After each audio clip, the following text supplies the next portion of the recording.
se nombra a Saúl el primer rey de Israel. Un hombre bastante interesante. Bien, fuera de lo común. Cuando todo va bien, se apartan del Señor, igual como nosotros, ¿no? Cuando todo está bien, ni nos acordamos que Dios existe o que Dios es, que Dios es el que me da la salud, la tranquilidad, el aire para respirar. Nos olvidamos de Dios. Pero cuando vienen los problemas, ¡ay, Diosito, por favor! Idénticos a estos israelitas. No, pues pobrecito Saúl, ¿cierto? Como siempre tenemos la misma tendencia de Adán.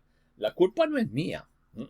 Las circunstancias, los filisteos, los soldados estaban yendo. No, yo tuve que hacer algo. Que desde ese momento el Espíritu de Dios se apartó de Saúl.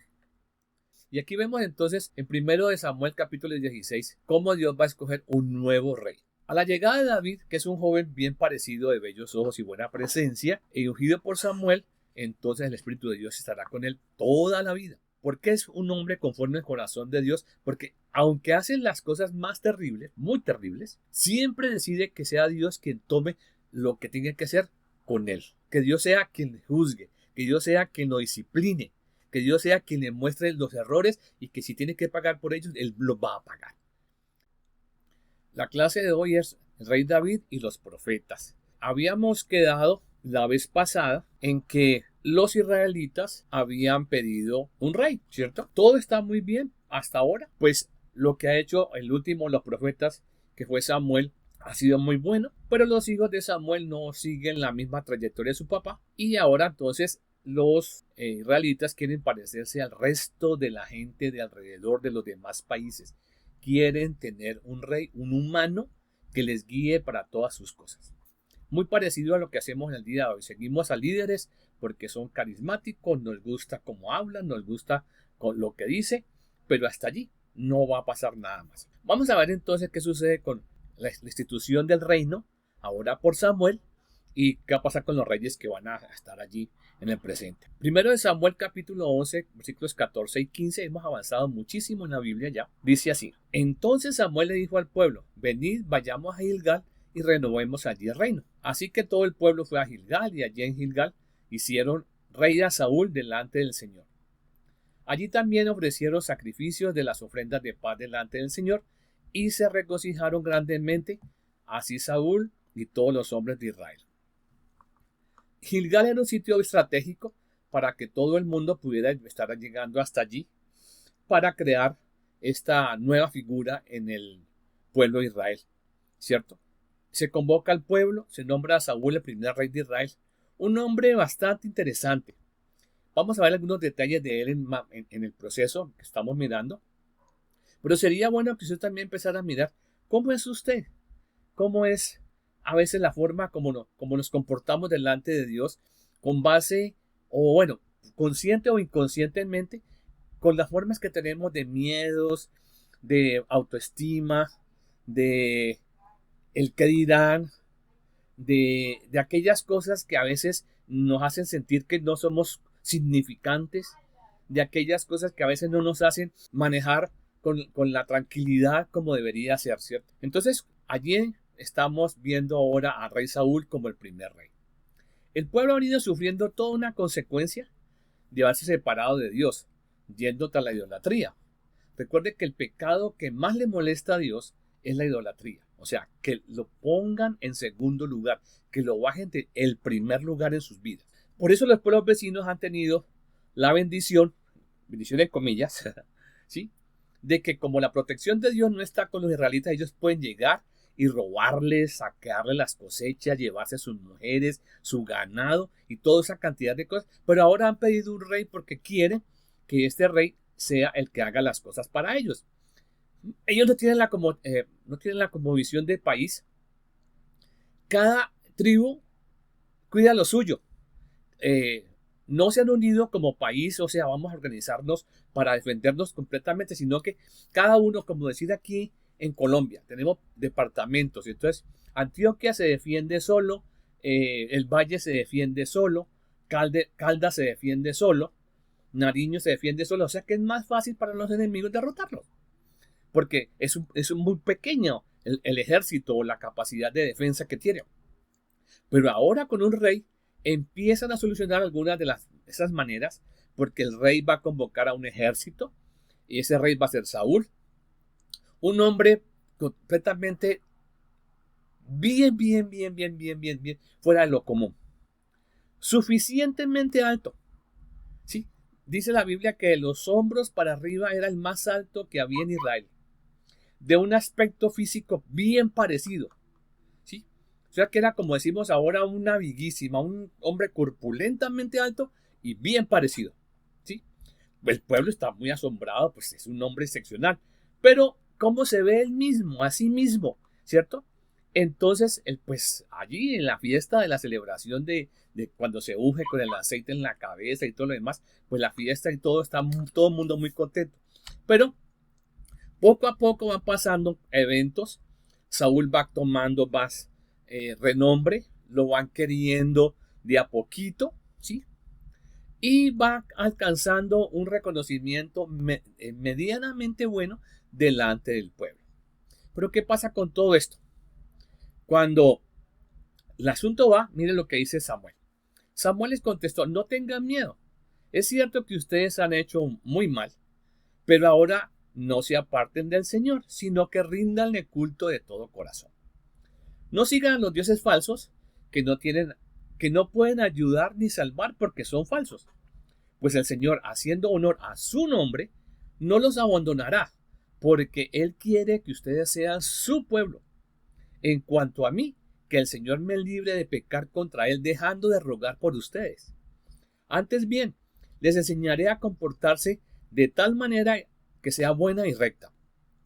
Entonces, ustedes solo tienen que respetar al Señor y rendirle culto con verdad y con todo corazón, teniendo en cuenta lo que Él ha dicho, para que ustedes lo hagan. Pero si se empeñan en hacer lo malo, tanto ustedes como su rey serán destruidos. Recordemos, siempre da Dios instrucciones precisas. La tarea de Samuel como profeta se está viendo bien aquí. Recuerden que el profeta llama la atención al rey para que cambie de actitud y también llama al pueblo. Exhorta al pueblo que siga siguiendo en una lealtad pero real al Señor. Porque recuerde que cuando estaban con los jueces, ¿cierto? Solamente estaban con Dios mientras el juez estaba vivo. Pero cuando el juez se moría, volvían a ser peores que al principio de ese juez. Entonces no había cambio de actitud, simplemente se amoldaban a una clase de vida que les iba bien porque Dios estaba con ellos. Pero cuando el juez, que era el ungido del Señor, se moría, ellos quedaban sin ninguna protección. ¿Y qué pasaba? Pues llegaban los vecinos, como ya sabemos, les robaban las cosechas, las mujeres, todo. Samuel está diciéndole, por favor, cambien de actitud, obedezcan a Dios, continúen con la devoción a Dios para que no sean destruidos. Pero ellos andan buscando calamidades a todo momento por su actitud. Cuando todo va bien, se apartan del Señor, igual como nosotros, ¿no? Cuando todo está bien, nos acordamos que Dios existe o que Dios es el que me llevó hasta aquí, que Dios es el que me da la salud, la tranquilidad, me da el aire para respirar. Nos olvidamos de Dios. Pero cuando vienen los problemas, ¡ay, Diosito, por favor! Idénticos a estos israelitas. Totalmente igualitos. A veces hemos caído en la trampa de ellos también, de que como Dios no responde, entre comillas, no responde como a mí me gustaría, yo le voy y le busco un ídolo para que ese ídolo sí me responda. ¿O no? ¿Cierto que sí? Cuidado. Veamos a Saúl un poquito más. En 1 Samuel capítulo 13, sería muy bueno que usted lea todo el libro de Samuel, 1 Samuel, porque le va a tener una historia bien elegante del asunto. Todos los israelitas supieron que Saúl había acabado con la guarnición filistea. Como ya había dicho, él ha ido ganando batallas y ha ido cogiendo renombre, ¿cierto? Y que por eso los filisteos aborrecían a los israelitas, así que el ejército se reunió con Saúl en Gilgal. Los filisteos a su vez se juntaron para luchar contra los israelitas. Tenían 30,000 carros de combate, 6,000 soldados de a caballo y una infantería tan numerosa como la arena del mar. Luego se dirigieron a Micmas y establecieron su campamento allí, al oriente de Bet-Aven. Los israelitas se vieron en grave aprieto, pues De tal manera fueron atacados por los filisteos que tuvieron que esconderse en cuevas, hoyos y entre peñascos, en zanjas y pozos. Muchos de ellos cruzaron el Jordán hacia la región de Gab y de Galaad. Pero Saúl se quedó todavía en Gilgal y todo su ejército le seguía, pero llenos de miedo. ¿Sí? Así esperó Saúl 7 días, según el plazo que le había indicado Samuel. Pero Samuel no llegaba a Gilgal y la gente comenzaba a irse, o sea, los soldados. Entonces Saúl ordenó: tráiganme los animales para el holocausto y los sacrificios de reconciliación. Y él mismo ofreció el holocausto. En el momento que Saúl terminaba de ofrecer el holocausto, llegó Samuel. Entonces Saúl salió a recibirlo y saludarlo. Pero Samuel le dijo: ¿por qué has hecho esto, Saúl? Él responde: cuando vi que la gente comenzaba a irse y que tú no llegabas a la fecha indicada y que los filisteos estaban reunidos en Mizmas, pensé que ellos bajarían a atacarme en Gilgal sin que yo me hubiera encomendado al Señor. Por eso me vi en la necesidad de ofrecer yo mismo el holocausto. Samuel le contestó: lo que has hecho es una locura. Si hubieras obedecido a la orden que el Señor te dio, Él habría confirmado para siempre tu reinado en Israel. ¿Usted está escuchando? Espero que esté conmigo y escuchando y entendiendo. Vuelvo a leer la última parte. Samuel le contestó: lo que has hecho es una locura. Si hubieras obedecido la orden que el Señor te dio, Él habría confirmado para siempre tu reinado en Israel. Pero ahora tu reinado no permanecerá. El Señor buscará un hombre de su agrado y lo nombrará jefe de su pueblo, porque tú has desobedecido la orden que Él te dio. Es el rey, pero a su manera, Saúl, comportándose, deja mucho que pensar. No sigue instrucciones. Tiene un problema de autoestima, aunque es el más grande y el mejor parecido y el más fortachón. Tiene problemas de aceptarse a sí mismo. Se cree muy insignificante. Si usted lee los pasajes que le he dicho, se va a dar cuenta de que él poco a poco es que va ganando renombre para sí mismo y la gente le va creyendo. Porque al principio decían: no, ese rey, ¿para qué? No, ese rey no. ¿Sí? Le cuesta mucho, como ya dijimos, seguir lo que Dios dice. Y en el afán y la presión que siente porque los filisteos están encima, lo lleva a realizar lo incorrecto, lo que no se debe hacer. O sea, no seguir la norma de Dios. Recuerde que eso es maldad. Maldad, hacer las cosas como a mi manera. Y usted acaba de escuchar que me dio miedo, vi que, me pensé que todo está basado en él mismo, en lo que él piensa, en lo que él siente y cómo se ve. Lo veremos aquí con más detalle. Dice: cuando vi que la gente comenzaba a irse y que tú no llegabas y que los filisteos estaban reunidos en Mizmas, pensé que ellos bajarían a atacarme en Gilgal sin que yo me hubiera encomendado al Señor. Oiga, por eso me vi en la necesidad de ofrecer yo mismo el holocausto. No, pues pobrecito Saúl, ¿cierto? Como siempre tenemos la misma tendencia de Adán. La culpa no es mía. Las circunstancias, los filisteos, los soldados estaban yendo, Samuel no llegaba. No, yo tuve que hacer algo. Busca cómo justificarse. ¿Cómo se justifica usted? Ah, que es que mire, es que yo nací en Sudamérica, es que si hubiera nacido en Europa o en Estados Unidos la cosa sería diferente, es que mi papá nos dejó, es que mi mamá no sé qué, es que es para todo. Parecidísimos a Saúl, ¿o no?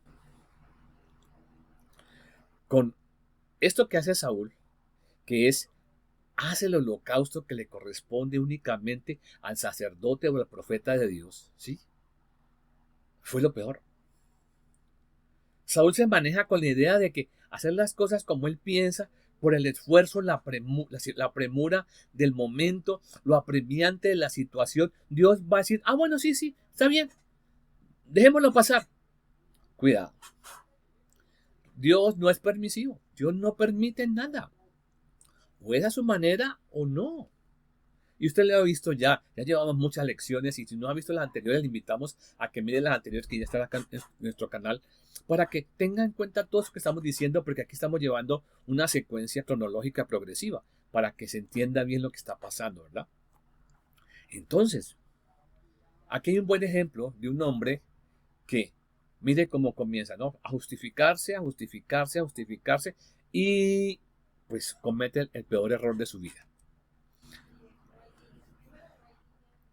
Siempre estamos pensando que Dios nos va a justificar después de que le desobedezcamos y tengamos una muy buenas excusas, objeciones o sensaciones de reconocimiento del error, que Dios va a cambiar lo que tiene que pasar. ¿No? Mire la respuesta. Samuel le contestó, lo que has hecho es una locura. Si hubieras obedecido a la orden que el Señor te dio, Él habría confirmado para siempre tu reinado en Israel. Oiga, no era para un tiempo, o sea, sus descendientes seguirían siendo la dinastía del reinado, ¿sí? Pero ahora tu reinado no permanecerá. El Señor buscará un hombre de su agrado y lo nombrará jefe de su pueblo porque tú has obedecido la orden que él te dio. Saúl no espera que Samuel llegue. A veces nosotros tenemos mucha urgencia para muchas cosas y no dejamos lo importante que es mantenernos creyéndole a Dios como primer lugar, ¿cierto? Hacemos muchas cosas porque es que tiene que ir rápido. Ya, es que es urgente, es urgente, es urgente, ¿no? Pero Dios nunca llega tarde, siempre llega preciso. Muchos de ustedes lo han comprobado. Y qué bueno que usted escribiera aquí en nuestro canal sus comentarios de cómo Dios ha llegado preciso en sus necesidades, sus circunstancias, para que le comentemos a otros. Sería muy bueno que usted escribiera. ¿Por qué? Porque estas historias pues son muy viejas, ¿cierto? Y quién es Samuel y quién es Saúl y no sé qué. Y mucha gente dice, no, pero es que eso es muy épico, muy viejo. Pero si hoy pudiéramos tener algunos de ustedes que nos escriban esos ejemplos de cómo Dios ha llegado preciso a su necesidad, a su momento, va a ayudarles a otros que ven, sí hay gente contemporánea, hay gente ahora en este año 2024 que está sintiendo que sí Dios está. Y eso va a ayudar muchísimo a otras personas. Entonces, qué bueno que escriba sus comentarios acá. Dios lo va a reemplazar ahora por un rey que viene a ser un hombre conforme al corazón de Dios. ¿Cierto? Esta expresión es bastante interesante, ¿no? Conforme al corazón de Dios. Bastante interesante la frase. Dios siempre da la oportunidad para que cada persona pueda escoger si oye, entiende y hace lo que él pide. Recordemos la advertencia que Samuel le había dicho hace rato, ¿sí? Allá en el capítulo 15, ¿sí? Anteriormente lo leíamos, dice, pues el Señor haciendo honor a su nombre, no porque ellos lo merezcan, no porque ellos sean el mejor pueblo, no los abandonará porque Él quiere que ustedes sean su pueblo. O sea, está diciendo, no hagan más cosas raras, no se pongan a inventar.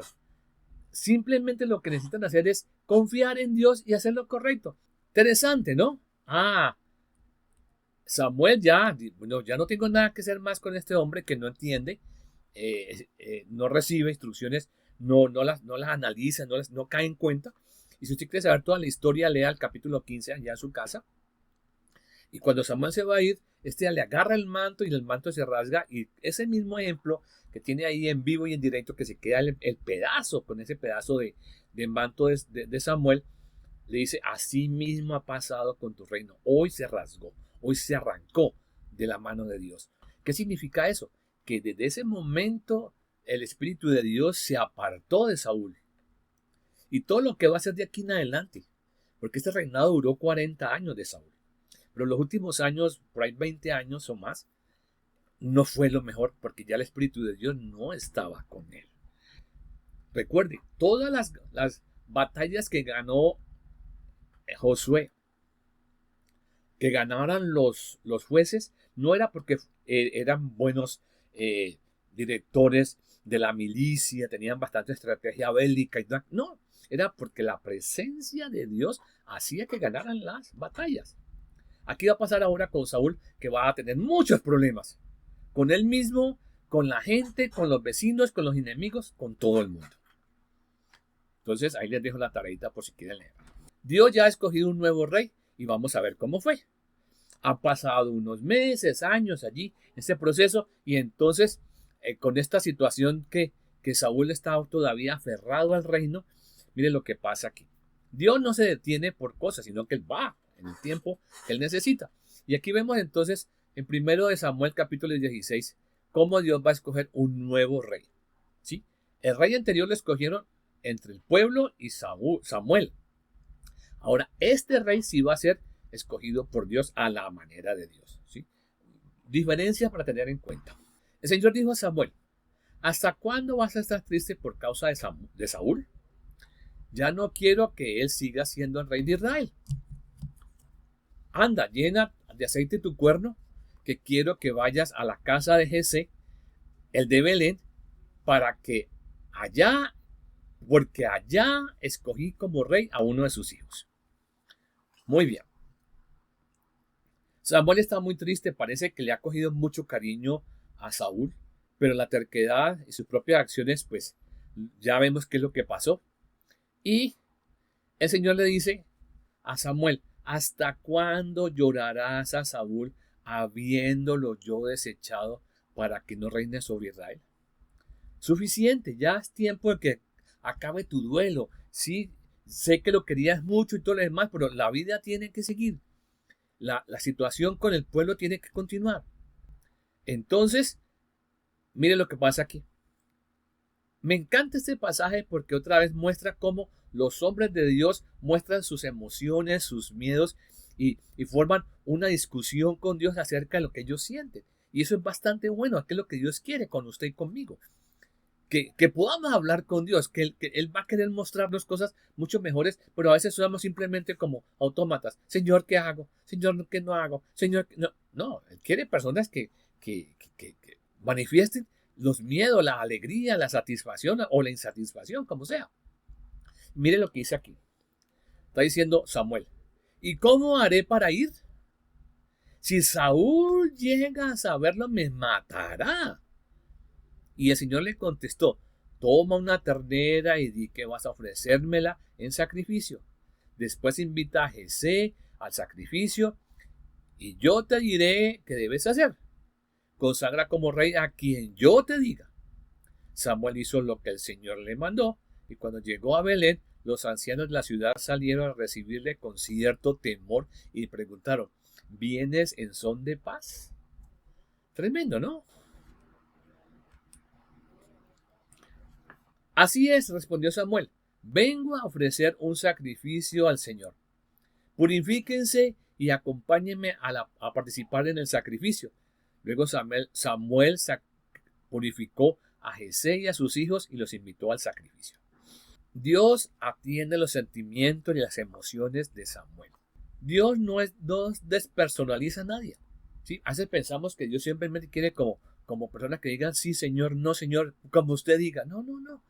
Quiere que mostremos que no estamos con agrado, o si estamos felices, que eso salga. Pero a veces estamos como tan parcos, como tan secos, como sin emociones, que eso no es lo que Dios siempre quiso. Recuerde que todos, allá en la creación, cuando estudiamos por las primeras lecciones, nos dieron emociones y sentimientos a ambos, a mujeres y a hombres, ¿sí? Igual. O sea que no hay ningún humano que no pueda expresar emociones y sentimientos. Y aquí vemos un Samuel diciendo: estoy triste, estoy abatido, yo quería tanto a este muchacho, pero mire pues, este muchacho sí no. Bueno, la objeción de Samuel es clara, porque Saúl podría matarlo. Aunque Dios ya lo desechó como rey, él se sigue creyendo rey. Y como rey puede ordenar a los soldados: agárrenme a ese Samuel y tráigamelo acá. Y lo podía haber matado. Porque es que va a ungir mi sucesor, o el que me va a tumbar de aquí del trono. Yo no voy a permitir eso. Recuerden que los humanos somos así. Cuando llegamos al poder, no lo queremos soltar, ¿no? sea en iglesia, en el país, en la oficina, en el trabajo del campo, donde sea, si llegamos a tener un poquito de poder, no lo queremos soltar, ¿no? Pues pasa con Saúl precisamente eso. Y todo el libro de segundo de Samuel es todo el tiempo él tratándose de aferrarse al poder, hasta que muere por su propia espada. Bueno, Dios siempre da salidas, le da una salida a Samuel y se va a Belén de Judea. Y allí en la casa de Jesé, o de Isaí, observa, vamos a ver algo interesante que va a pasar aquí. Cuando él llega, ve a un hombre grandote, bien corpulento, chévere, y dice, este debe ser el sucesor de Saúl. Es parecido, así con la corpulencia y la buena estampa, ¿cierto? Pero miren lo que pasa acá. Parece que Eliab es el elegido. Cuando llegaron allí, Samuel vio a Eliab y pensó, con toda seguridad, este es el hombre que el Señor ha escogido como rey. Pero el Señor le dijo, Samuel, no te fijes en la apariencia ni en su elevada estatura, pues yo lo he desechado. No se trata de lo que el hombre ve, pues el hombre se fija en las apariencias, pero yo me fijo en el corazón. ¡Oh, qué sorpresa para Samuel! Él vio a este hombre y dijo, no, fácil, este. Pero Dios le dice, ese no, puede ser muy corpulento y todo lo que sea, pero no tiene el corazón que yo necesito, porque lo que mueve es lo de adentro hacia afuera. Lo que mueve es la relación verdaderamente que pueda tener conmigo, de que me va a creerme a mí, porque ese es el hombre conforme al corazón de Dios, ¿cierto? Entonces, tengamos en cuenta eso.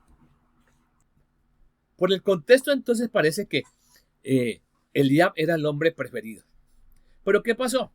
Entonces Jesé llamó a Abinadab, se lo presentó a Samuel. Pero Samuel contestó, no, tampoco es este el que el Señor ha elegido.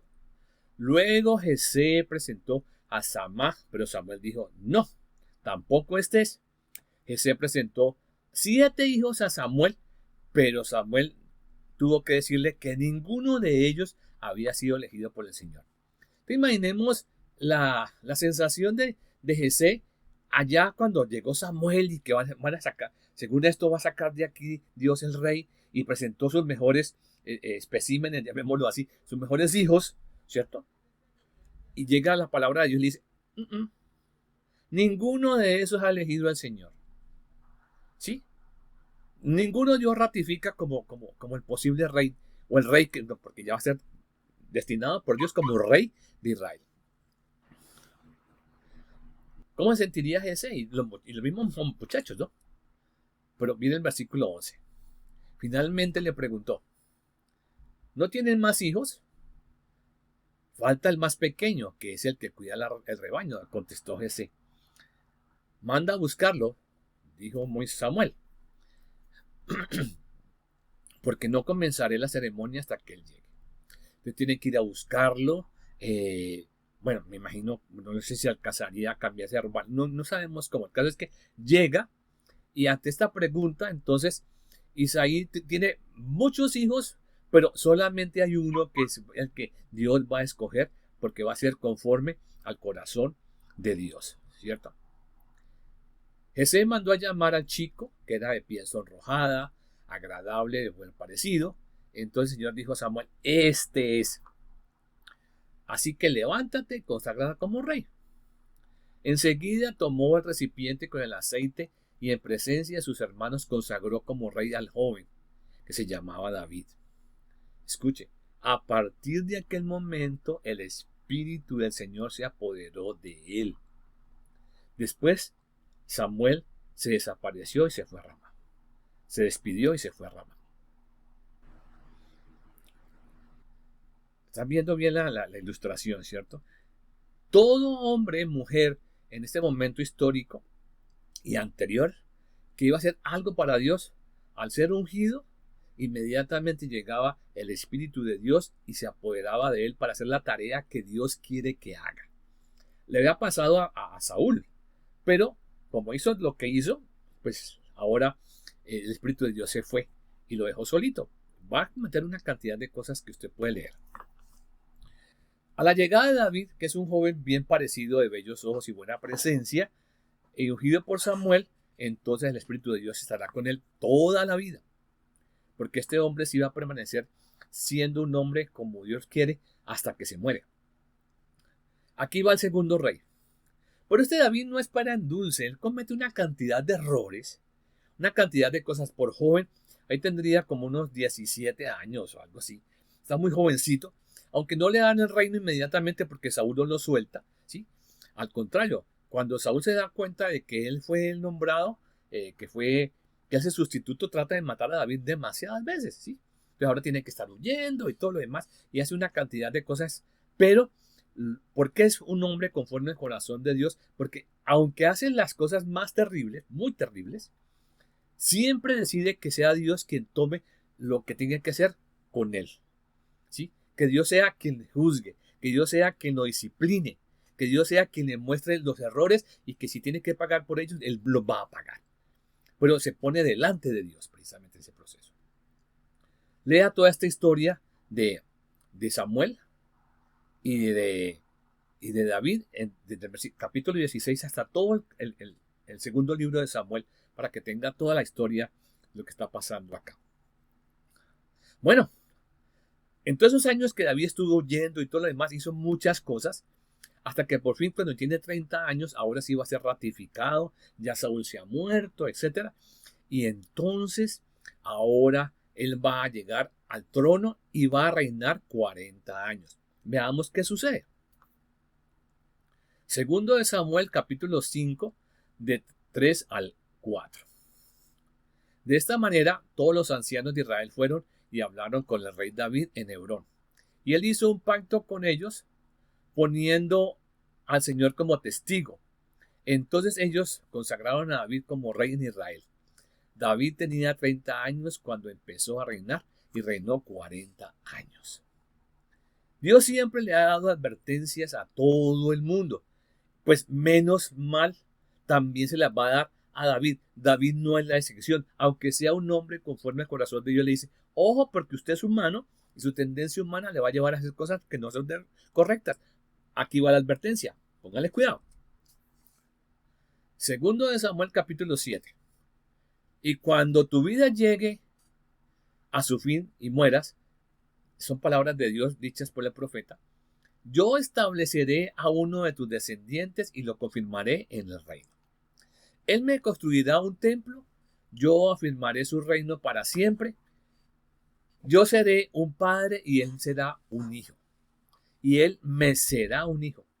Cuando cometa una falta, yo le castigaré y lo azotaré como todo padre lo hace con su hijo. Pero no le retiraré mi bondad como se la retiré a Saúl, el cual quité para ponerte a ti en su lugar. Tu dinastía y tu reino estarán para siempre seguros bajo mi protección, y también tu trono quedará establecido para siempre. Se dan cuenta de que algo que es repetitivo es, sin la protección de Dios no pasaría nada con estos reyes ni con los anteriores episodios con otros personajes que hemos visto, ¿verdad? Dios envía al profeta Natán para exhortarle y decirle, cuidado porque usted ya tiene las manos untaditas de sangre, ha cometido muchos errores. Dios le dice que el reino no tendrá fin, el reino de David, que será establecido para siempre, que vendrá alguien muy importante para reinar después de toda su descendencia y que su trono no tendrá fin. Aquí, en todas esas cosas que está diciendo el profeta Natán a David, está ratificando la promesa a Eva, a Abraham, a Isaac y a Jacob. Su descendencia tendrá la bendición que nadie más puede dar sino la bendición de Dios. Vendrá una persona que deshará las obras de la serpiente y acabará con Satanás. Y ahí está la promesa de Dios vigente. Ya han pasado muchos años, muchos años, de que se hizo la promesa ya en el principio. Esa promesa ahora también viene de David. Uno de sus descendientes estará en su trono y él le construirá un templo al Señor. Y cuando tu vida llegue a su fin y mueras, yo estableceré a uno de tus descendientes y lo confirmaré en el trono, y él me construirá un templo y yo afirmaré su reino para siempre. Recordemos el tabernáculo. ¿Se acuerdan? Esa carpa que se hizo allá en el desierto del Sinaí hace muchos años, miles de años atrás, ¿sí? Que estaba hecha para que se pudiera mover, porque estaba apenas en proceso de conquista de la tierra y lo demás. Además, allá establecidos en tierra de Canadá se movía a algunos lugares que eran lugares como equidistantes donde la gente podía llegar fácilmente para hacer las ofrendas de paz, los holocaustos por los pecados, todo. Ahora ya no será móvil, ahora será un templo hecho de piedra, ¿cierto? Con todos los lujos y las especificaciones que el rey David quiere como agradecimiento a Dios. Si usted puede leer esos pasajes que siguen, se va a dar cuenta de la cantidad de oro que dio David para que ese templo fuera lo más espectacularmente bello posible, ¿sí? Con las mismas especificaciones, eso sí, del lugar santo y lugar santísimo, que ya venían desde el tabernáculo, eso no iba a cambiar, pero la edificación misma, alrededor, etcétera, iba a ser totalmente diferente, porque ya sería algo consagrado para el Señor, pero que no se iba a mover más, iba a quedar para siempre, ojalá. Ellos pensaban así, para siempre quedar allí el templo de Salomón, el templo que Salomón iba a construir, o sea, el hijo de David. Seguimos avanzando en los libros de la Biblia. Estamos en el libro de Reyes, capítulo 6, versículo 1. Oiga, en el año 480 después que los hijos de Israel salieron de Egipto, el cuarto año de reinado de Salomón sobre Israel, en el mes de Sif, que es el mes segundo, comenzó él a edificar la casa a Jehová. Entonces, se cumple lo que Dios había dicho a David. Tu hijo será el que construya el templo que tú quieres para mí. Porque usted tiene las manos untaditas de sangre, usted ha cometido demasiadas cosas. No va a tener ese beneficio o esa satisfacción. Y pues han pasado, mire, casi 5 siglos desde que salieron de Egipto. Y aquí está la construcción entonces ahora de la casa definitiva hasta ese momento del Señor. Hemos visto cómo Dios, el Señor, ha estado con el pueblo de Israel. Y ahora que todo parece estar muy bien, se construye el templo. Y en este tiempo con David y con Salomón hubo paz. Nadie los atracó. El ejército manejado, dirigido por David era demasiado bueno. Obviamente porque Dios estaba con él, con ese ejército. Igual que con Salomón. Salomón fue muy diplomático, hizo muchas cosas con muchos países de alrededor. Entonces todo estaba muy tranquilo, muy sabroso. Pero entonces en ese tiempo que están los reyes y ahora que va a seguir la dinastía, porque viene David, Salomón y los hijos de Salomón, que se supone sigue la dinastía que Dios quiso, que el reino seguiría desde la familia de David, van a necesitar unos personajes muy importantes, que son los profetas. Una nueva provisión de Dios. Ya dijimos que el primero de los profetas que hubo fue Samuel. Así como él, hay muchos que no escribieron.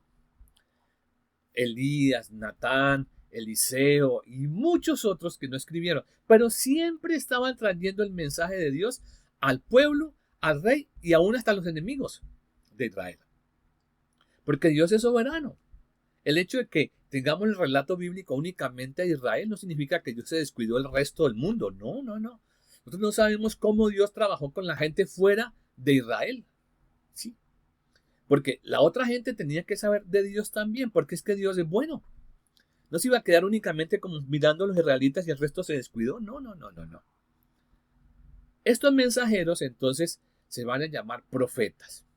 Los últimos 17 libros de su Biblia, de la Biblia que tenemos en su casa, que son los del Antiguo Testamento, son los 17 profetas que sí escribieron, que sí se tomaron el tiempo de dejar plasmado lo que Dios decía para Israel y también para sus enemigos. ¿Sí? Por eso fueron muy notorios en la monarquía, porque se le estaba advirtiendo al rey, rey, usted que es en la cabeza aquí, por favor no se desvíe, porque si usted se desvía, el pueblo también. ¿Sí? Como es el papá de la familia, como es el director del colegio, es es la escuela, así como es el director de un país, es todo. O sea, como siempre, quien está en la cabeza es el que lleva la responsabilidad de todo. Y aquí estaba diciéndole Dios a los reyes, oiga, ahí va a tener a alguien que le está diciendo, te estás equivocando, cuidado, cuidado, por ahí no es, cuidado, porque tus enemigos de pronto llegan. Porque a veces pensamos que Dios se demora porque lo que promete como que se le olvidó, ¿no? Pero resulta que no es así. Los profetas eran los mensajeros de Dios y su tarea consistía en 3 mensajes o proclamaciones. Entonces tenemos una diferencia aquí que es bastante importante, que se llaman profetas mayores, algunos de ellos, pero no es porque sean, no es porque sean más especiales, sino que se han dividido por el tamaño de sus libros. Son libros de más de un capítulo, más de 10 capítulos en adelante, tienen 60, etc. En cambio, estos otros que llaman profetas menores, algunos solamente tienen un capítulo. Entonces, se ha manejado por la extensión de su escritura. Mayores porque escribieron mucho y menores porque escribieron poquito. Pero no hay diferencia delante de Dios. Ambos son exactamente iguales como profetas, o sea, como su tarea que tienen que hacer. Ahora, la tarea que tienen que hacer es la siguiente, ¿no? Capture esta pantalla porque esa es la razón de ser profeta. Número 1. El profeta debería llamar al arrepentimiento en la maldad. Entonces, ¿qué está haciendo el profeta? Llamando a que la gente deje de hacer las cosas a como le provoca, ¿sí? Lo que desea, lo que le parece mejor, lo que le trae mayor tranquilidad o satisfacción, ¿cierto? Eso es maldad si está en contra de la voluntad de Dios. No estamos diciendo de que lo que le trae satisfacción o no es malo o no. Si está en contra de la voluntad de Dios, sí, pero si no, aprovéchelo, disfrútelo. La segunda cosa que venían a hacer los profetas era llamar a las personas para que vuelva a Dios su actitud, su comportamiento. Porque más de uno dice, sí, yo reconozco que Dios es el Señor, que Dios es santo, que Dios es puro, que Él es perfecto, que Él todo lo puede, pero no vuelve su actitud hacia Dios, sino que sigue haciendo las cosas a su manera. O sea, tiene un conocimiento de Dios, pero su comportamiento no corrobora que está creyendo lo que Dios dice que es verdad y se cumple. ¿Sí? Si no se vuelve a Dios, van a sufrir consecuencias. Y la tercera era el anuncio de que viene el libertador, el Salvador, el que va a cumplir la promesa de Génesis 3:15. ¿Sí? Entonces, esto es bastante importante porque es la tarea del profeta en aquel momento. Entonces, llamar al arrepentimiento de la maldad, volverse a Dios con una actitud totalmente diferente y reconocer, bueno, voy a creer porque va a venir un libertador que Dios ha prometido. Entre todos los profetas que hemos dicho, vamos a ver uno que no escribió, que es el profeta Elías. El profeta Elías lo vemos aquí. Y por favor, vaya alguien, por favor, buscando Primero de Reyes, capítulo 18, versículos del 16 al 20. Elías ha sido un profeta excepcional. Un hombre como nunca. Un hombre que nosotros somos millonarios comparándonos con él. Él tenía solamente una túnica, unas chancletas. No tenía más ropa. Tenía que hacer muchas cosas, como usted si quiere leer la historia de Elías, vaya al libro de Reyes y comienza por allá en el capítulo 15 y lee toda la historia de lo que está pasando con Elías. Y él, viendo que el pueblo, porque ya el país se ha dividido en dos, el pueblo sigue adorando ídolos, ora a Dios para que no llueva. Y ya van 3 años y medio sin llover. ¿Usted se puede imaginar qué es lo que está pasando? El pueblo de Israel, o sea, la parte del norte, 10 tribus, ahora lo vamos a ver más adelante, al ver que Dios, el Dios que ellos han creído o que piensan que creen, el Dios, el Todopoderoso, no contesta con lluvia, entonces se van hacia Baal. Aquí tenemos la representación de Baal, ¿cierto? Que es el dios de la lluvia y la fertilidad. Y el pueblo está tratando de adorar a Dios y a Baal a la vez. Y ahí hay una situación bastante problemática, porque ya sabemos que no se puede servir a dos señores. O le crees a Dios o no. Ahora sí vamos a esperar que usted nos lea capítulo 18, versículo del 16 hasta el 20. Entonces, versículo 21. Entonces Elías, acercándose a todo el pueblo, dijo: ¿hasta cuándo vacilaréis vosotros entre dos pensamientos? Si Jehová es Dios, seguidle. Si Baal, id en pos de él. Y el pueblo no respondió palabra. Ahí está. La calamidad está enfrente. No han podido cosechar. Los ganados se han muerto de sed.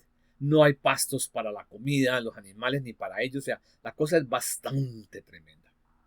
Y aquí está colocando una posibilidad de que ellos puedan escoger. El pueblo recibe la invitación de Elías para que ellos decidan, con base en esa respuesta, van a tener que tomar una decisión, si siguen con su ídolo o con el Dios de la Biblia, o el Dios del Todopoderoso, porque en ese tiempo no había Biblia, entonces con el Dios Todopoderoso. ¿Sí? Al que responda con fuego, a ese será que deben seguir. El Dios que responda con fuego, que consuma el holocausto, será en lo que se supone que el pueblo debe seguir. ¿Cierto? Y miren lo que pasa. Entonces invita a los profetas de Baal que traigan un buey y que como ellos son 400 y pico, entonces que ellos comiencen. Y dice así: invocad luego vosotros el nombre de vuestros dioses y yo invocaré el nombre de Jehová. El Dios que responda por medio de fuego, ese es Dios. Bien dicho, respondió todo el pueblo. Entonces los profetas de Baal acomodan su altar, su leña y todo lo demás, y ponen allí los pedazos del animal y comienzan todo el día a rogar a su dios Baal por respuesta, pero no pasó nada. Se hicieron cortadas porque era la forma como a veces se mostraba: mira cómo nos cortamos por ti, Baal, y no sé cuántas, pero no pasaba nada, obvio. ¿Por qué? Porque no es nada más sino una estatua. Están todo el día. Y como a las 5 más o menos, miren lo que pasa. Entonces Elías le dice a todo el pueblo: acercaos a mí. El pueblo se acercó y Elías arregló el altar del Señor, que estaba arruinado. Tomó 12 piedras conforme al número de las tribus de los hijos de Jacob, el cual había sido dado palabra de Jehová diciendo: Israel será tu nombre. Cuando llega la hora de la ofrenda de los vegetales, Elías convoca la atención del pueblo, reconstruye el altar de Dios tomando una piedra conforme a las 12 tribus y acomoda el altar, ¿cierto? Recordemos que estos hijos de Jacob son los nombres cabezas de cada una de las tribus. ¿Sí? Versículo 32. Y edificó con las piedras un altar al nombre de Jehová. Después hizo una zanja alrededor del altar en que cupieran 2 medidas de grano. Preparó la leña, cortó el buey en pedazos y lo puso sobre la leña. Y dijo: llenad 4 cántaros de agua y derramadla sobre el holocausto y sobre la leña. Hacedlo otra vez. Dijo, y lo hicieron otra vez. Hacedlo por tercera vez. Dijo de nuevo, y lo hicieron por tercera vez. De manera que el agua corría alrededor del altar y también se había llenado la zanja de agua. ¿Usted está dándose cuenta cómo es que Elías está haciendo el asunto? ¿De dónde salió el agua si no había llovido ni nada en 3 años y medio? Son preguntas que de pronto usted se haría. Yo las estoy anticipando. Tuvieron, como está, el monte Carmelo está allí pegadito al mar Mediterráneo. Tuvieron que bajar hasta el mar 3 veces y traer agua del mar y empapar, llenar ese holocausto por toda parte y hasta la zanja, ¿cierto? Para que quede bien mojado. que no haya posibilidad de que por ahí haya un pedacito, un poquitico de fuego, una cosita y con eso se encienda el asunto. O sea, queda ratificado que no puede arder sino porque caiga fuego de Dios. Entonces, eso que nos quede muy, muy enfático, ¿cierto? No fue tan sencillo porque era hacer una zanja, bajar hasta el mar, volver a subir al monte y echarle agua y hágale, ¿no? Tremenda cosa. Todo un ejercicio. Versículo 36. Cuando llegó la hora de ofrecerle el holocausto, se acercó el profeta Elías y dijo: Jehová Dios de Abraham, de Isaac y de Israel, sea hoy manifiesto que tú eres Dios en Israel, que yo soy tu siervo y que por tu mandato o por mandato tuyo he hecho todas estas cosas. Respóndeme, Jehová, respóndeme, para que conozca este pueblo que tú, Jehová, eres el Dios y que tú haces que el corazón se vuelva a ti. Elías invoca el nombre del Señor, recordando quién es. ¿Usted recuerda a Dios constantemente como lo que Él es? O simplemente lo recuerda para, ay Señor, tengo un problema. Ay Señor, se me acabó la cosa. Ay Señor, mira, llegó el recibo. Ay Señor, qué bueno que lo recuerde por quién es. Santo, puro, misericordioso, que siempre está, que es fiel, que promete y cumple. ¿Sí? Aquí está recordándoles a los israelitas, porque ya llevan varios años con la misma tónica de estar pendientes de Baal. Y él recuerda que él es profeta de Dios, o sea, el mensajero de Dios, y que la desobediencia del pueblo ha traído la sequía. Que reconozcan la situación que están viviendo. ¿Por qué? Porque él ha tomado en cuenta lo que Dios ha dicho anteriormente. Dice, si ellos se comportan a la manera de Dios, habrá lluvia temprana, lluvia tardía, habrá lluvia para cuando se siembra, para que crezca la semilla y todo lo demás, para que puedan recoger su cosecha, todo. Pero si no, y aquí se lee ese pasaje, Elías, y dice, Señor, si tú prometiste esto, pues hágalo efectivo con estos israelitas, porque no adora sino a Baal y a otros dioses. Desobediencia trae sequía.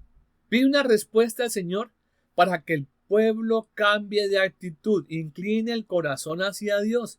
Recuerda que esa es una de las llamadas que hacían los profetas. Vuelva hacia Dios. No simplemente reconozca que Dios es bueno, grande, maravilloso, sino que vuelva su actitud a Dios. Y dice el 38. Entonces cayó fuego de Jehová y consumió el holocausto, la leña, las piedras, el polvo y hasta lamió el agua que estaba en la zanja. ¿Usted se va a imaginar todo eso? No quedó nada, sino como un fogonazo ahí. ¡Fua! No hubo más piedras, no hubo nada, quedó solamente eso limpio ahí. Llega la respuesta de Dios. El Señor muestra quién es. El Todopoderoso, el Creador, el Eterno, el gran yo soy. Elías estaba convencido de que Dios le respondería porque él cree en él. Confía en el Dios que siempre está. Tremenda cosa. Y bueno, hasta ahí va todo muy bien, ¿cierto? Él es el único verdadero Dios. Bueno, cuando el pueblo vio todo esto, se postraron y dijeron, Jehová es el Dios, Jehová es el Dios. Hasta aquí está muy bien. Lo que Elías ha tratado de que suceda y que ellos se den cuenta quién es el verdadero Dios se acaba de manifestar. Ellos, los israelitas, se postran delante de ese fogonazo que queda allí, ¿cierto? Que es la misma presencia de Dios. Y dicen, sí, el Señor es Dios, el Señor es Dios. Pero no cambiaron su actitud. Elías está haciendo su tarea correcta. Como profeta, está mostrando la verdad de lo que Dios dice, lo que implica para cambiar su actitud delante de Dios y lo que pasaría si no siguen haciendo las cosas a la manera de Dios. Y aquí viene precisamente las tres formas del mensaje de Elías. Arrepiéntanse de sus malas acciones y caminos. Créanle a Dios. Vuélvanse a Dios, cambien su mala actitud. Y si no, vendrán consecuencias. ¿Sí? Solo hay que entender que el Señor dice que las cosas son tan sencillas como escuchar, entender y tomar en serio lo que Él dice, o sea, creerle. Otra vez, el juicio de Dios alcanza a todos los que oyen, creen y obedecen su palabra, de lo que Él dice. Pero los que no, bueno, van a seguir sufriendo consecuencias.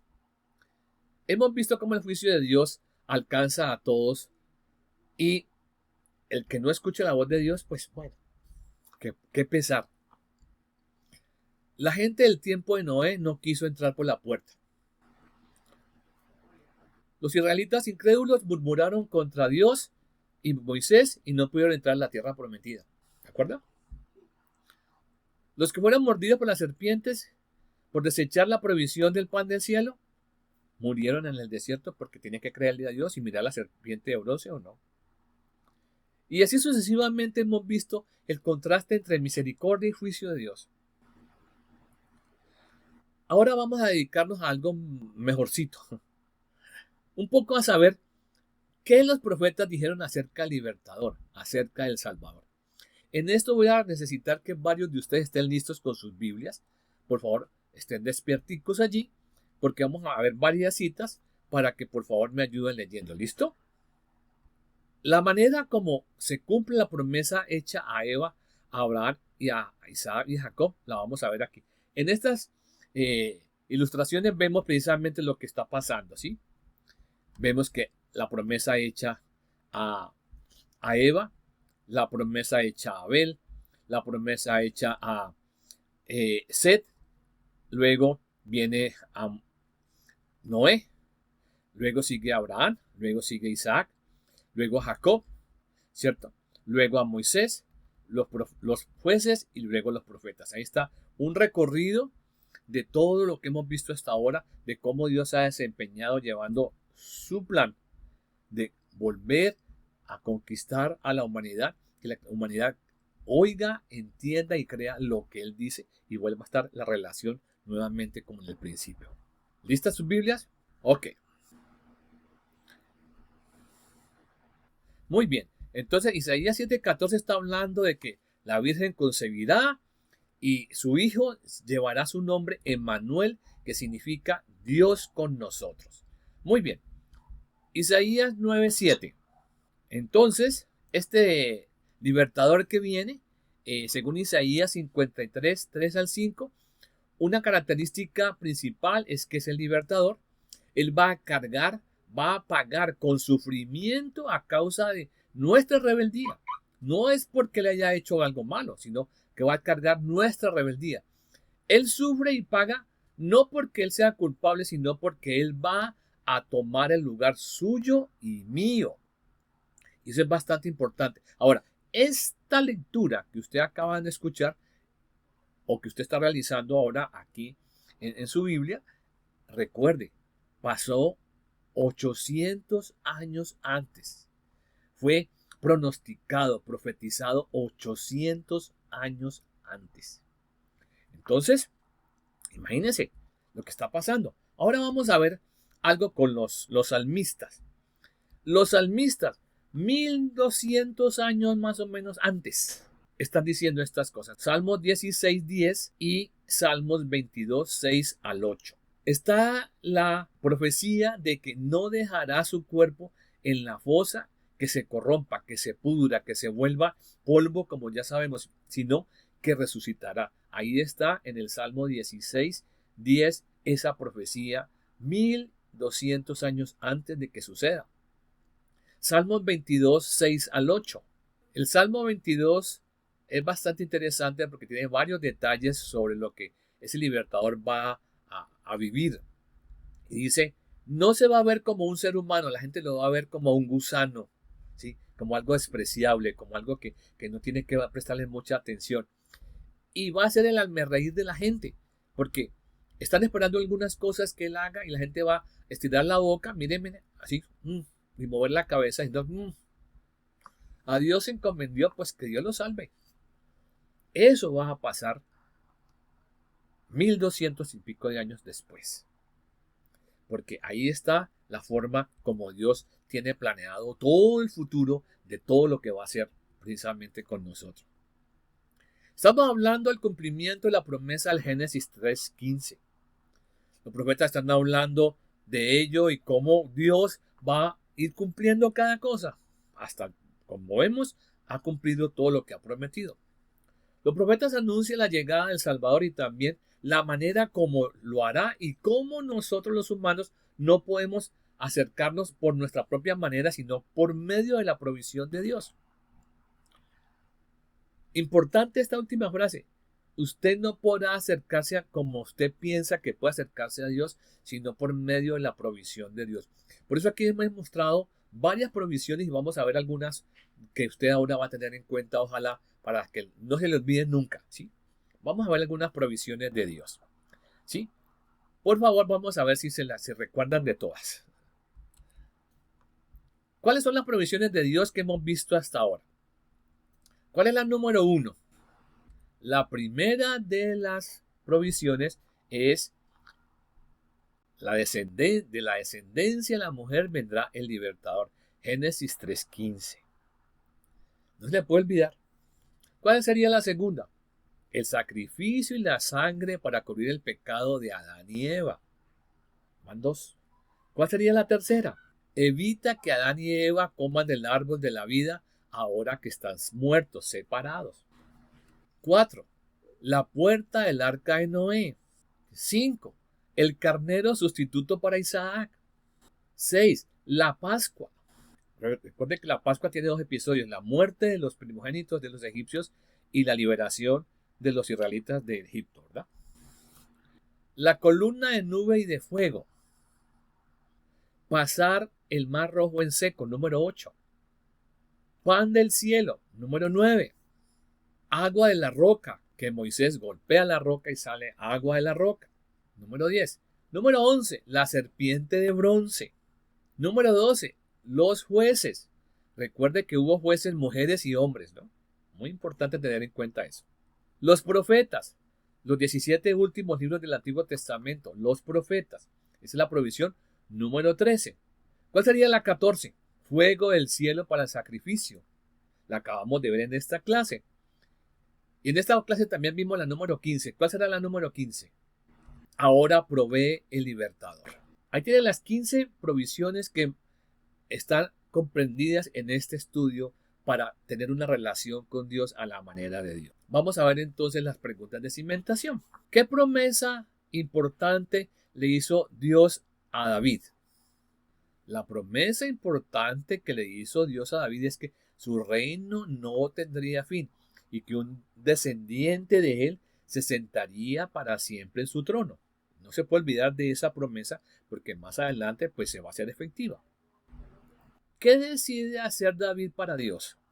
David, viéndose en su lujosa casa, con madera traída del Líbano, con cosas de oro y todo lo demás, dice, ¿y la casa de Dios en una carpa? Entonces decide hacer un templo para Dios. Ese es el regalo que quiere hacerle David a Dios, de agradecimiento a Dios por todo lo que le ha dado y por la devoción que él tiene por Dios. ¿Quién construyó el templo para el Señor? Quien construyó el templo para el Señor fue su hijo Salomón. Dios le dijo a David, usted no puede construirlo, usted tiene muchas cosas por ahí que le impiden, pero un hijo suyo, Salomón, sí lo va a poder construir para mí. ¿A qué se parece el templo? En lo de adentro, ¿no? La estructura de afuera no, pero en lo de adentro. El templo se parece al tabernáculo, a la carpa del encuentro. Es exactamente lo mismo. Lo de la carpa por dentro es exactamente lo mismo. El candelero de los 7 brazos, el altar de bronce, las tinajas, todo. Y adentro el lugar santísimo con el arca del testimonio. Exactamente igual por dentro. La sangre de los animales pagaba por el pecado de los israelitas. La sangre que se derramaba al hacer el sacrificio, ¿cierto? ¿Pagaba por el pecado de los israelitas? Pues no, no.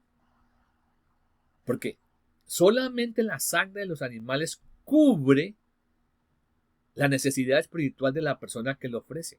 No se le puede olvidar eso. No paga por el pecado, simplemente cubre la parte de la necesidad espiritual que tiene ese momento para sentirse perdonado por Dios, pero no paga por el pecado. Recuerda, esa palabra es muy importante. ¿Por qué Dios llama a hombres para ser sus mensajeros? Dios llama a humanos para ser sus mensajeros porque necesita que ese mensaje sea pasado por la experiencia humana de este varón, ¿sí? Que infortunadamente fueron varones, aunque hubo profetisas que tampoco escribieron, pero los que sí escribieron, todos fueron varones porque es una manera patriarcal, ¿cierto? Pero estos hombres tenían que pasar ese mensaje por su experiencia de vida, por su forma de ser, por la forma de la cultura, aunque eran israelitas todos, pero cada uno tenía una forma de ser de acuerdo a su clan, a su tribu, y de esa manera entonces podían dejar el mensaje claro. Por eso hubo profetas muy reconocidos, que sabían mucho, muy instruidos, muy preparados, como el profeta Isaías, pero profetas muy campesinos como el profeta Amós. No importaba la preparación, sino hombres que hicieron las cosas a la manera de Dios, llevando el mensaje al pueblo, al rey y aún hasta sus enemigos. Muy bien. ¿Cuál es el mensaje que anunciaron los profetas a Israel? Ustedes, me imagino que tomaron ojalá la captura de esas tres cosas, ¿cierto? Número 1, vuélvanse de la maldad. Arrepiéntense de su maldad. No sigan haciendo las cosas a su manera. Pero no solamente es pensar que eso es suficiente. Ahora su actitud también debe cambiar. Vuélvase a Dios o sufra las consecuencias y que vendría un libertador. Arrepientan de sus pecados, vuélvase a Dios y viene un libertador. Muy bien. ¿Cuál es el mensaje que anunciaron los profetas de Israel? Bueno, ya lo habíamos dicho. Muy bien. Vamos con la siguiente entonces. ¿Cuáles son las cosas que anunciaban los profetas? Pues lo acabo de decir. Arrepiéntanse de sus pecados, vuélvase a Dios y viene el libertador. No se nos puede olvidar eso. ¿Cuál fue la actitud de la mayoría de los israelitas hacia Dios y a los profetas? La actitud de la mayoría de los israelitas fue de desprecio, de falta de atención, de no tener en cuenta qué es lo que Dios dice, porque todo lo que Dios manda a decir para ellos suena diferente. Ellos quieren escuchar como la gente del día de hoy, que todo bien, no pasa nada, gloria a Dios, aleluya, no sé cuántas, pero no están escuchando el mensaje de Dios como debe ser. Por lo tanto, no querían escuchar lo que Dios mandaba a decir. Por eso mataron a muchos. Porque no querían escuchar lo que Dios les mandaba a decir. Preferían pagar a profetas falsos que les dijeran lo que ellos querían escuchar. ¿Cómo está usted hoy? ¿De alguna manera hace lo mismo? ¿Va donde le digan lo que usted quiere escuchar? Lo que le produce satisfacción y que se ve que como que se siente tan rico. ¿O escucha la voz de Dios? 11. ¿Se agradaba a Dios de la forma de adoración de los israelitas? No. Era una forma simplemente de dientes para afuera. O llevaban animales todos malucos, el animal más malito lo llevaban, o al contrario, llevaban animales muy gordos, muy bien tenidos, pero nada de eso llenaba la motivación de fe, sacrificio y sangre. ¿Se acuerdan de esos 3 puntos? Fe, sacrificio y sangre. Entonces, o animales que estaban ya para desechar, entonces vamos y los quemamos y ya, ¿no? O al contrario, llevamos unos muy gordos, muy bonito, pero no representaba la situación del corazón del oferente, del que estaba llevando ese holocausto para que lo quemara. Recuerde que cada persona que ofrecía estaba mostrándole a Dios su motivación espiritual en ese humo que subía con olor a carne quemada. Eso no se puede olvidar, eso ya lo habíamos dicho, pero es importante tenerlo en cuenta. ¿Por qué Dios no acepta la adoración y los sacrificios de la mayoría de los israelitas? No los acepta porque es de dientes para afuera. Su corazón está totalmente en otro paseo. Su corazón anda por allá pensando en cómo esconder la cosecha para que no se la roben, cómo estar en otra cosa, porque toda la situación que vamos a ver de aquí en adelante va a ser muy caótica para Israel. Para todos los israelitas para todos los hebreos, porque ahora están divididos en dos países. En los del norte 10 tribus y 2 tribus abajo. Están divididos en dos partes. ¿Quién conoce los pensamientos e intenciones de cada persona? Pues obviamente Dios. Por eso es que no le podemos decir a él, no, es que tú sabes que yo... ¿Se acuerdan las mentiras que dijo Saúl? Me vi en la necesidad de hacerlo porque tú no llegabas, Samuel, porque es que yo no me he encomendado a Dios y yo tenía que sí. Buscamos siempre excusas para pensar que podemos engañar con intenciones o con palabrería a Dios. La última, ¿aceptó a Dios algunos de los israelitas? Sí, algunos. Los que creyeron y permanecieron confiando en Él. A esos fueron aceptados por Dios. En la próxima semana vamos a ver cosas muy tremendas y esperamos que usted esté con nosotros. Recuerde, deje sus comentarios también acá en nuestro canal y cuéntele a otros lo que usted está aprendiendo para que ellos también tengan la bendición de conocer al Dios que quiere tener una relación con cada persona de este mundo. Qué bendición tenerlos a todos acá. Dios les bendiga, nos vemos hasta la próxima semana. Chao, chao. Chao, chao.